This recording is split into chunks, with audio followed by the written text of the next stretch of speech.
we have to assume the posture that we are the opposition to the Democrats. We are those who oppose anti-whiteism. We assume that posture. And then when it comes to others who are acting like they are the rightful opposition to the Democrats, when they get out there and they assume that posture, we go out there and we shame them intelligently with the objective of revealing to their voters that they are the sham opposition. They are the sham opposition. We can't start another party. It's going to be creative how this is done. Don't worry about how it's done.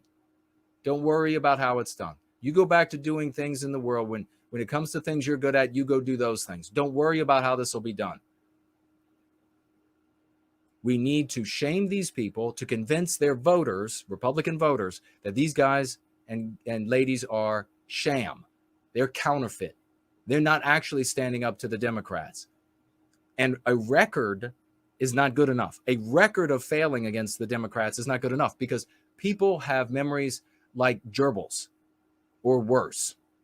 I mean, many of these people would be outdone on IQ tests by gerbils. Let's just face it. So it needs to be done regularly, consistently. You're not going to go out there to make a name for yourself, although you might if you're really effective. We will certainly celebrate you here.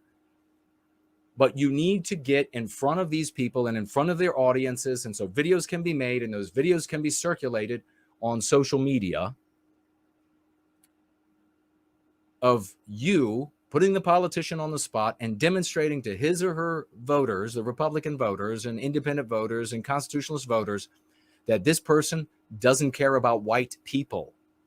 You need them to pin them not caring about white people. Pin them on that, and white voters, enough of them, will not vote. And when enough white people don't vote for Republicans, Republicans start losing office again and again. What does that do to potential Republican candidates? When they want to serve their selfish interests, when they want to get their asses into a seat to try to keep it warm for the next couple decades and do nothing but lose to the Democrats, they're going to have to articulate concern for Western kind, for white America, for the founding stock of America. Get a politician to say that America wasn't founded by and for white people. Get a politician to say that America was created for a multiracial, all of these Republican, a multiracial population, for the world. Get them to say that America was created for the world. Republicans have already accepted 90% of anti-whiteism. You just look into anti-whiteism, their playbook, pick out something that you know that white voters are going to find troublesome. There's one thing, so many white voters, Republican voters, they say to themselves, I'm going to vote for this Republican because he's not going to immediately flush me as a white person down the toilet. He or she is not going to immediately victimize me. Convince those voters that they will, and they are, and they won't get the vote. As the Republican Party deteriorates, as the Republican Party begins to change, as there are more politicians who are stepping up as Republicans and saying, yeah, America was founded by white men, and they created it for their posterity. I am concerned about Western kind. I am concerned about white people. Get a politician in place to, can you say white people? Can you actually say that you care about white people without having to preface that with, but you care about all people, or without having to follow it with, you care about all people? You would be able to say you care about Jews and add nothing else. You'd be able to say that you care about Latinos or Hispanics or whatever you want to call them and not add anything else to it, not add any window dressing to it. So let's see you say you care about white people.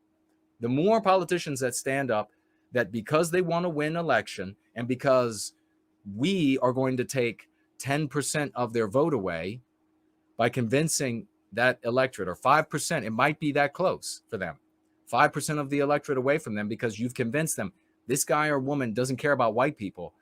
And this can be done. You could also go to their offices when their office is open, they're having an open office and they're having people in, and you can go and ask, put people on the spot, put their staff members on the spot. Go to the office of congressmen, senators, House members, go to their office, meet with the secretary, sit down with the representative that you're going to sit down with. I have some questions for the congressman. What does he think about white people? I'm videotaping this.